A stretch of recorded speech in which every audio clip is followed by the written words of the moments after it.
প্রথম কথা হচ্ছে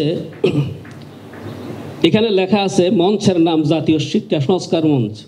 জাতি, আমরা জাতি নিয়ে দ্বিধাদ্বন্দ্বে আছি বহু কাল ধরে। আমাদের বাংলাদেশে এখন ত্রিমুখী শিক্ষা চলছে। জেনারেল এডুকেশনের একটা শিক্ষা ব্যবস্থা, আমরা কওমি শিক্ষা দ্বারা আরেকটা শিক্ষা ব্যবস্থা, মাঝখানে সরকারি মাদ্রাসা ভিত্তিক আরেকটা শিক্ষা ব্যবস্থা। আমি ব্রিটিশ আমলের আগের দিকে একটু ইঙ্গিত দিতে চাই একটা কোটেশনের জন্য। আজকে ইউরোপ, আমেরিকা পৃথিবীব্যাপী তাদের আদর্শ প্রচার করার চেষ্টা করছে। ওরা বিশ্ববিদ্যালয় ধার করছে আমাদের কাছ থেকে।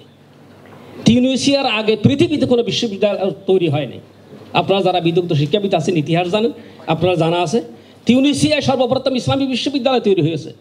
সেখান থেকে ক্যামব্রিজ, শিকাগো, হার্ভার্ড এই বিশ্ববিদ্যালয়গুলো ক্রমান্বয়ে আসছে। আমাদের বিশ্ববিদ্যালয়ের আগে পৃথিবীতে কোনো বিশ্ববিদ্যালয় তৈরি হয়নি।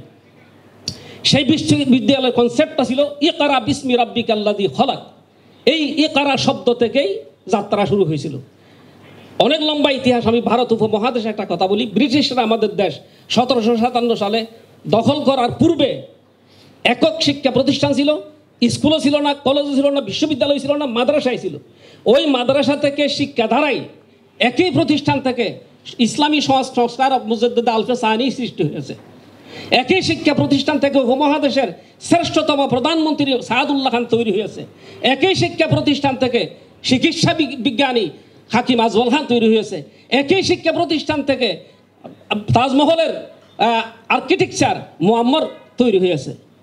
আমরা ইতিহাস ভুলে গেছি।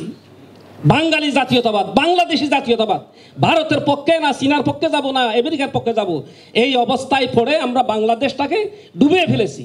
যাই হোক, ব্রিটিশ আমলের আমরা সব কিছু হারিয়ে ফেলেছি। 47 সাল আমরা নিজেরা স্বাধীনতা লাভ করলাম। 47 সালের পর থেকে আরম্ভ করে আজকে পর্যন্ত এই দেশ ব্রিটিশরা শাসন করে নাই। এই দেশ কোনো হিন্দু ও মুসলিম শাসক ছিল না। পাকিস্তান আমলেও ছিল মুসলমান শাসক, বাংলাদেশ হওয়ার পরেও মুসলমান শাসক। কিন্তু আমরা কি পেয়েছি? জাতি কি পেয়েছে? আমরা এখন আত্মবুলা হইতে হইতে এমন অবস্থা হয়েছি, আমরা ইসলামী শিক্ষা ব্যবস্থা বলতে মনে করি, ইসলামী শিক্ষা বলতে মনে করি মীর মুশাররফের বিশাল সিন্ধুর মতো কিছু গল্প, কিচ্ছা কাহিনী বললে মনে করি যেটা ইসলাম হয়ে গেছে। এগুলোর নাম ইসলাম নয়। আমি ইকরা থেকে যাত্রা শুরু করি। আজকে অনেক বিদগ্ধ ব্যক্তিজন ওখানে আছেন, আপনাদের দৃষ্টি আকর্ষণ করে একটা কথা বলতে চাই। আমাদের বাংলাদেশে প্রায় 35 লাখ না হলে 30 লক্ষ কোমলমতি সোনামণিরা প্রাইমারি স্কুল থেকে লেখাপড়া যাত্রা শুরু করে, ক্লাস 1 থেকে যাত্রা শুরু করে, মাস্টার ডিগ্রি পর্যন্ত চলে যায়।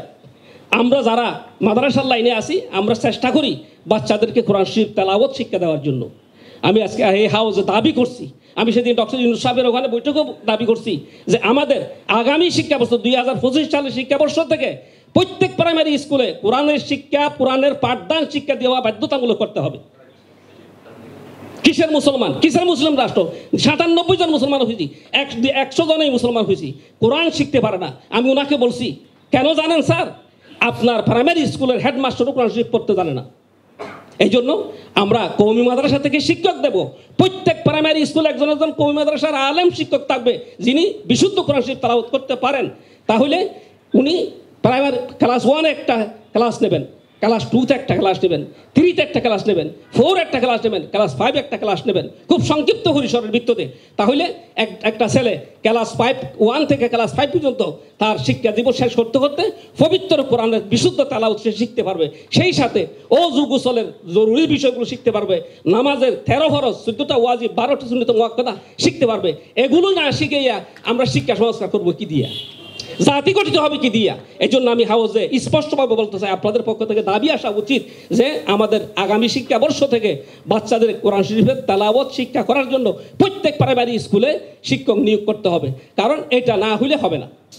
তো সুতরাং এটা যদি হয় তাহলে আমাদের শিক্ষা ব্যবস্থার গোড়াপত্তন সহজ হবে। এর পরবর্তী পর্যায়ে আরও এগুলো এত সংক্ষিপ্ত পরিসরে এত কথা বলার সুযোগ নেই, আমি আলোচনা বেশি করছি না। এখানে স্পষ্ট 3টা বিষয় আপনাদের মধ্যে পেশ করতে চাই। একটা হইল, এখন থেকে আমরা আমূল পরিবর্তন করার আগে আগামী বছর থেকে করা যায় কিনা সরকারের দাবি জানাতে হবে, প্রেশার ক্রিয়েট করতে হবে, আমরা নিজেদের তৈরি করতে হবে। আগামী বর্ষ থেকে আমরা বাচ্চাদের কোরআন তেলাওয়াতের শিক্ষা দেওয়ার জন্য প্রাইমারি স্কুলে শিক্ষক নিয়োগ করতে হবে এবং সিলেবাসের অন্তর্ভুক্ত করতে হবে। 2 নম্বর হলো আমরা বিষয়ভিত্তিক সিলেবাস নির্ধারণ করতে হবে, ক্লাস 1 থেকে আরম্ভ করে মাস্টার ডিগ্রি পর্যন্ত বিষয়ভিত্তিক শিক্ষা ব্যবস্থা হতে হবে। 3 নম্বর প্রস্তাব হলো আমরা রাজনীতিমুক্ত শিক্ষা কমিশন চাই, কোনো দলভিত্তিক নয়। আওয়ামী লীগ ক্ষমতায় আসছে তাদের শিক্ষা কমিশন নয়, বিএনপি ক্ষমতায় আসছে তাদের শিক্ষা কমিশন নয়, জামাত ইসলাম ক্ষমতায় আসবে তাদের শিক্ষা কমিশন নয়। এই বাংলাদেশের 18,000 মানুষ যারা এই দেশের নাগরিক, তাদের চিন্তা চেতনাকে লালন করার জন্য এখানে অবশ্যই 18 কোটি মানুষ তাদের চিন্তা চেতনাকে লালন করার জন্য শিক্ষা কমিশন চাই। সেটা পরিবর্তন হবে না, দেশ যেমন পরিবর্তন হবে না, জাতি যেমন পরিবর্তন হবে না, এই শিক্ষা কমিশন পরিবর্তন হবে না। এই দৃষ্টিভঙ্গিতে আমরা শিক্ষা কমিশন চাই। এই 3টা বিষয় স্পষ্ট করে আপনাদের সামনে তুলি। আল্লাহ পাক তৌফিক দান করলে অন্য সময় লম্বা সময় নিয়ে আলোচনা করব। আল্লাহ পাক রব্বুল আলামিন আমাদেরকে এই দেশ স্বাধীনতা সার্বভৌমত্ব সেই সাথে আমাদের ইসলামী কনসেপ্টটাকে ধরে রাখার জন্য তৌফিক দান করুন। আমা আলাইহিল বালাগ। আসসালামু আলাইকুম ওয়া রাহমাতুল্লাহি ওয়া বারাকাতুহু।